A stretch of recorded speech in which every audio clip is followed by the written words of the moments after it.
جو ایک خاتون کے لیے بیان کیا جاتا ہے کہ وہ ایک حکیم صاحب کے پاس گئیں، ایک مولانا صاحب کے پاس، اور انہوں نے کہا کہ ہم میاں بیوی میں بہت تلخی رہتی ہے، تو آپ کوئی وظیفہ کوئی دعا بتلائیے، اور انہوں نے کہا کہ ایک خاص پتھر میں تمہیں دے رہا ہوں، یہ پتھر بڑا قیمتی ہے، جب بھی کبھی کوئی تلخی پیش آ جائے تو اسے اپنی زبان پہ رکھ لینا تھوڑی دیر کے لیے. اور کچھ دنوں بعد ان کے معاملات بڑے بہتر ہو گئے، اور پھر وہ گئی مولانا صاحب کے پاس، کہا کہ وہ پتھر تو بڑا قیمتی اور نایاب تھا. پتھر کی وہ بات نہیں تھی، بات یہ تھی کہ وہ جب آپ پتھر منہ میں رکھیں گی تو کچھ دیر خاموش ہو جائیں گی. سبحان اللہ،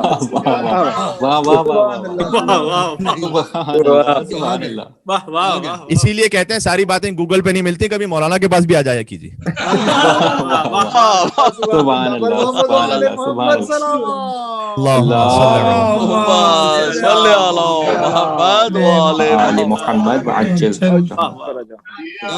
بھائی یہ محرم الحرام میں سارے سوشل ایشوز پہ مجھے بات کرنی ہے، بس یہ اشارتاً باتیں آتی جائیں گی. بسم اللہ قبلہ، ماشاءاللہ، عطاؤ بسم اللہ. ہاں، اور یہ بھی کہہ دوں کہ شاید پتھر کی ضرورت اس خاتون سے زیادہ مرد کو ہوگی، اس لیے کہ وہ زیادہ جذباتی ہوتے ہیں. پتھر مارنے کے لیے نہیں، پتھر زبان پہ رکھنے کے لیے. تھوڑا سا اگر ہم زبان کو روک لیں، قربان ہو جاؤں میں علی ابن ابی طالب علیہ السلام کے.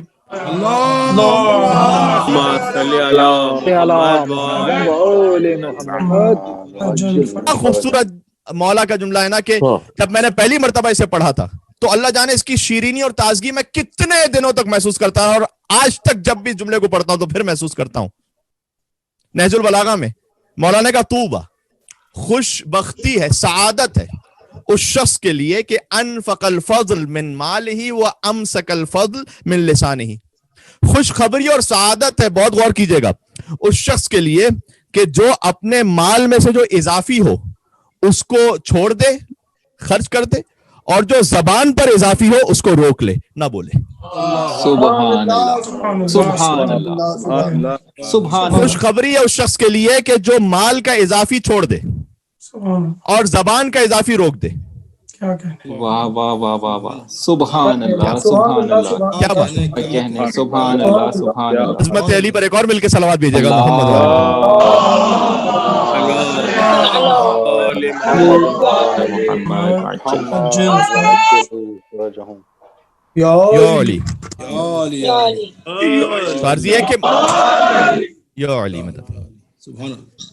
تو آپ مال کا جو اضافی ہے اسے آگے دیجئے، جو زبان پر اضافی ہے اسے نہ دیجئے، اسے روکیے. یہ ہمارا بالکل ریورس ہوتا ہے. جو مال اول تو اضافی لگتا نہیں ہے، بھئی یہ سارے میری ضرورت کا ہے، تو پہلے ہی وہ معاملہ از اول ہی ختم ہو جاتا ہے. دوسرا معاملہ یہ ہے کہ جو زبان کا اضافی ہے وہ اس میں بھی کوئی اضافی نہیں لگتا، کہتے ہیں ہم تو سب حق بول رہے ہیں. مولا نے فرمایا تھا کہ من اکل وذو عینین ینظر الیہ ولم یواسع یبتلی بداء لا دواء لہ. مولا نے فرمایا تھا کہ اگر کوئی شخص کھانا کھا رہا ہو، مال کا اضافی کہہ رہا ہوں، جو کھانا کھا رہا ہو اور دو آنکھوں والا اسے کوئی دیکھ رہا ہو، دو آنکھوں والا انسان نہیں کہا مولا نے، کہا کوئی بھی سبحان اللہ، جانور بھی، کوئی شخص کھانا کھا رہا ہو اور دو آنکھوں والا اسے دیکھ رہا ہو، ولم یواسع، اور وہ مروت نہ دکھائے، تمیز نہ دکھائے، ابتلا بداء لا دواء لہ، اللہ اسے ایک ایسی بیماری میں مبتلا کر دے گا جس کی کوئی دوا نہیں ہوگی. اللہ اکبر، سبحان اللہ، سبحان اللہ. یہ معنوی آثار ہیں. سبحان اللہ. ہم یہ سمجھتے ہیں کہ پھر مولانا صاحب پتہ نہیں فلاں بیماری ہو گئی، کوئی دعا بتلائی. حق الناس کو ادا کیا تھا یا نہیں کیا تھا؟ لیس منا من وسع علیہ ثم قتر علی عیالی. حدیث میں آیا ہے کہ وہ ہم میں سے نہیں ہے کہ جس کو اللہ نے مال میں وسعت دی ہوئی ہے تب بھی اپنے اہل و عیال پہ بڑی سختی کرے. کچھ لوگ ایسے بھی ہوتے ہیں، ہمیں فون آتے ہیں کہ مولانا صاحب نان نفقہ جو واجب ہے شوہر پہ وہ دیتے نہیں ہیں. اللہ نے آپ کو اگر وسعت دی ہے تو آگے وسعت دکھائیے، مظہر صفات خداوندی بننے کی کوشش کیجیے. سبحان اللہ. وہ رازق ہے، آپ بھی آگے بانٹنے والے بن جائیں. سبحان اللہ، سبحان وہ رحیم ہے، آپ رحم کرنے والے بن جائیں. وہ کریم ہے، آپ کرم دکھانے والے بن جائیں.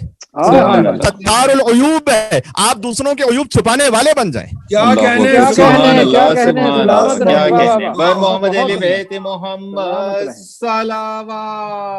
اللہم صلی علی محمد و آل محمد وجل فرجہ.